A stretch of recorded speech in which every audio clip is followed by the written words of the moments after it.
I hadn't really intended this series to be about putting down the Puritans all over the place.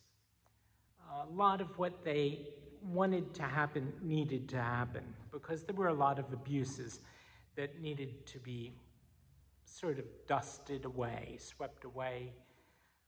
But they tried to get rid of some things that really needed to be kept. And one of those, because not all of George Herbert's poems are about buildings and things like that. Actually, none are about the buildings. But one of the things that was dear to him and to a lot of people that the Puritans wanted to say goodbye to was Christmas.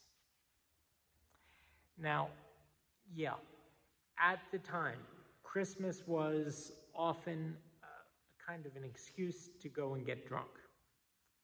And there were a lot of not necessarily Christian practices that went along with Christmas and still do.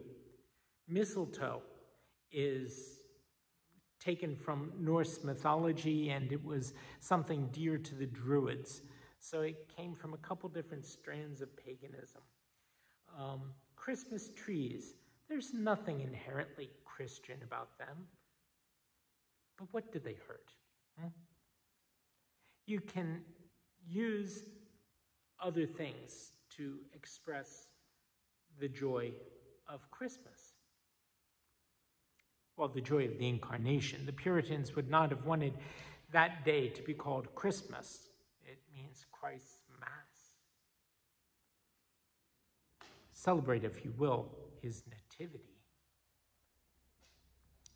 Well, again, Herbert was often the voice of the people who were saying basically, come on, let's not get carried away. There is a lot of God's good in this stuff. And don't throw out the baby with the bathwater.